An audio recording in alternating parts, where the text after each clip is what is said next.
சும்மா இல்லை, பெரியவர்களே.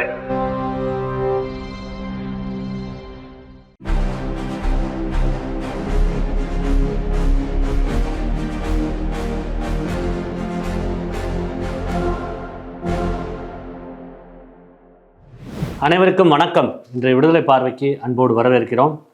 இன்றைய விடுதலையில் பல்வேறு செய்திகள் இடம்பெற்றிருக்கின்றன. இந்தியாவின் முடிவுகளை அமெரிக்கா அறிவிப்பதா?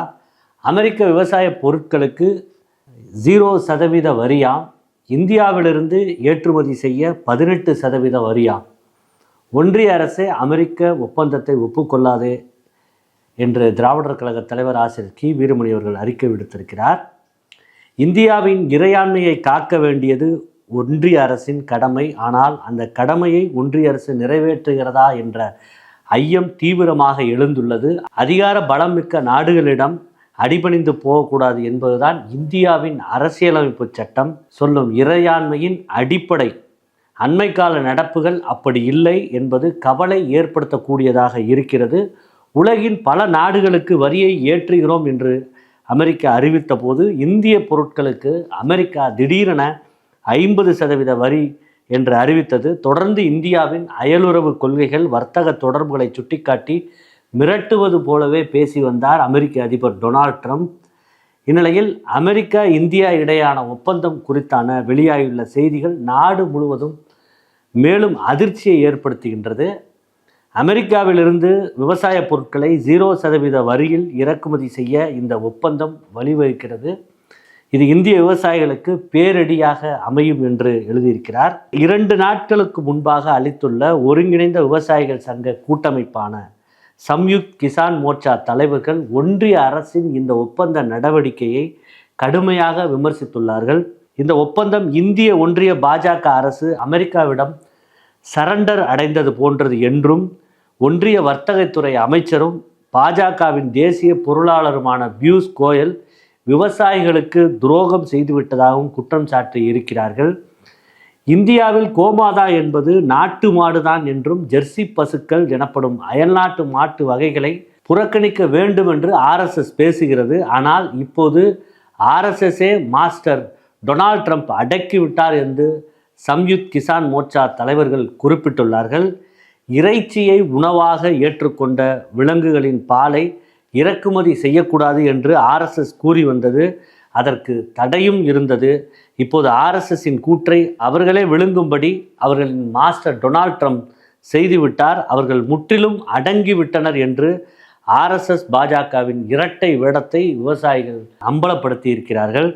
இந்தியாவை அந்நிய நாடுகளிடமிருந்து அல்ல, ஆளத் தெரியாமல் பன்னாட்டு கார்ப்பரேட் நிறுவனங்களிடம் அடகு வைக்கும் RSS பாஜகவிடமிருந்து காப்பாற்றுவதுதான் இந்தியாவின் இறையாண்மையையும் ஜனநாயகத்தையும் மக்களின் நலனையும் காக்க ஒரே தீர்வாகும் என்று ஆசிரியர்கள் அறிக்கை விடுத்திருக்கிறார். தமிழ்நாடு அரசு ஆணை இருந்தும் உயர்நீதிமன்ற உச்சநீதிமன்ற ஆணைகள் தீர்ப்புகள் திட்டவட்டமாக இருந்தும் அரசுக்கு சொந்தமான இடங்களில் அத்துமீறி கோயில்களும் சம்பந்தப்பட்ட கோயில்களில் சாமிகளின் பெயர்களில் வளைவுகளும் கட்டப்பட்டு வருகின்றன.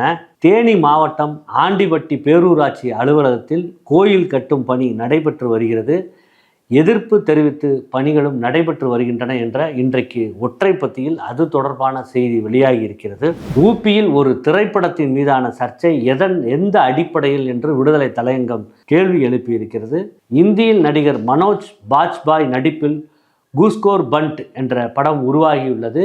நீரஜ் பாண்டே இயக்கத்தில் உருவாகியுள்ள இந்த படம் குறித்த அறிவிப்பை நெட்ஃப்ளிக்ஸ் நிறுவனம் அண்மையில் வெளியிட்டதும் தலைப்புக்கு கடும் எதிர்ப்பு கிளம்பியிருக்கிறது.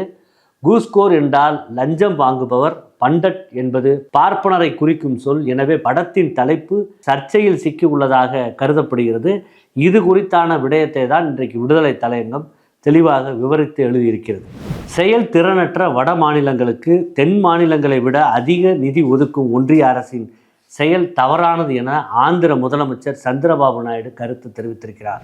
டெல்லியில் ராகுல் காந்தி தமிழ்நாடு காங்கிரஸ் நிர்வாகிகள் சந்தித்த நிலையில் 22ஆம் தேதி தொகுதி பங்கீடு பேச்சுவார்த்தை தொடங்குவதற்கு கூட்டணி கட்சிகளுக்கு திமுக அழைப்பு விடுத்துள்ளது. தமிழ்நாடு இந்தியாவின் மின்னணு ஏற்றுமதியில் 45% 2026ஆம் நிதியாண்டில் எட்டும் என தமிழ்நாடு தொழில்துறை அமைச்சர் டிஆர்பி ராஜா நம்பிக்கை தெரிவித்துள்ளார். ரிலையன்ஸ் குழும நிறுவனங்கள் மீதான நிதி முறைகேடு மற்றும் வங்கிக் கடன் மோசடி புகார்கள் தொடர்பாக அந்த குழுமத்தின் தலைவர் அனில் அம்பானி மற்றும் அவரது மனைவி டீனா அம்பானி ஆகியோருக்கு அமலாக்கத்துறை புதிய அழைப்பாணைகளை அனுப்பியிருக்கிறது. சென்னை அண்ணா சாலையில் உள்ள ஓமந்தூரார் அரசு பன்னோக்கு உயர் சிறப்பு மருத்துவமனையில் ரூபாய் 8 கோடியிலான புதிய கேத்லேப் கருவியை மக்கள் பயன்பாட்டிற்கு நேற்று சுகாதாரத்துறை அமைச்சர் மா சுப்பிரமணியம் அவர்கள் வழங்கியிருக்கிறார். இயல்பாக பெருவாரியானவர்கள் அவித்த முட்டையில் உள்ள மஞ்சள் கருவை சாப்பிட்டால் அது கொலஸ்ட்ராலை அதிகமாக்கும் என்று தவிர்த்து வருவார்கள். அந்த சூழலில் தான் இன்றைக்கு ஒரு செய்தி வந்திருக்கிறது. முட்டையில் மஞ்சள் கருவில் கொழுப்பு அதிகமாக இருப்பதாக நம்பி பலரும் வெள்ளைக்கருவை மட்டும் சாப்பிடுகின்றனர். ஆனால் மஞ்சள் கருவில் விட்டமின் ஏ, இ மற்றும் ஒமேகா 3 கொழுப்பு அமிலங்கள் போன்ற முக்கிய ஊட்டச்சத்துக்கள் இருப்பதாகவும் இதனால் முழு முட்டையையும் சாப்பிட வேண்டும் எனவும் மருத்துவர்கள் கூறுகின்றனர். மேலும் மஞ்சள் கரு இதய ஆரோக்கியத்தை மேம்படுத்த உதவுவதாகவும் கருத்து வெளியாகி இருக்கிறது. மொழிக்காக போராடுவதை நோய் என்பதா? மொழி குறித்து உணர்வை அவமதித்தால் மோதல் வெடிக்கும். மொழி பிரச்சனை தொடர்பான கருத்துக்கள் தொடர்பாக RSS தலைவர் மோகன் பகத் மீது ராஜ் தாக்கரே கடும் விமர்சனம் செய்துள்ளார். பல்கலைக்கழக மானியக் குழுவின் தற்போது நிறுத்தி வைக்கப்பட்டுள்ள சமத்துவ விதிகளுக்கு ஆதரவான இயக்கம் வளாகங்களில் வேகம் பெற்று வருகிறது.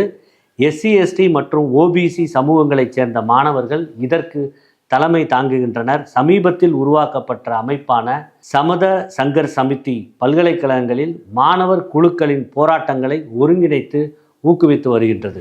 மத்திய பிரதேச சட்டக்குழுவில் இடஒதுக்கீட்டை உறுதி செய்யுங்கள் என்று உச்சநீதிமன்ற நீதிபதிகள் அறிவுறுத்தியுள்ளனர். ஒடுக்கப்பட்ட சமூகங்கள் மற்றும் பெண்களை அரசு வழக்குரைஞர்களாக பிரதிநிதித்துவப்படுத்துவதை உறுதி செய்யுமாறு மத்திய அரசின் அட்வொகேட் ஜெனரலை உச்சநீதிமன்ற நீதிபதிகள் MM சுந்தரேஷ் மற்றும் N கோட்டீஸ்வர சிங் வலியுறுத்தியுள்ளார்கள். மேலும் இதுபோன்ற செய்திகளை பார்த்திடவும் திராவிடர் கழக தலைவரின் பொதுக்கூட்ட உரைகள், பேட்டிகள், பகுத்தறிவு திரைப்படம், குறும்படம், ஆவணப்படம், குழந்தைகளுக்கான காணொளிகள் போன்றவற்றை பார்த்திட பெரியார் விஷன் OTT செயலியை தரவிறக்கம் செய்து சப்ஸ்கிரைப் செய்யுமாறு கேட்டுக்கொள்கிறோம். நன்றி, வணக்கம்.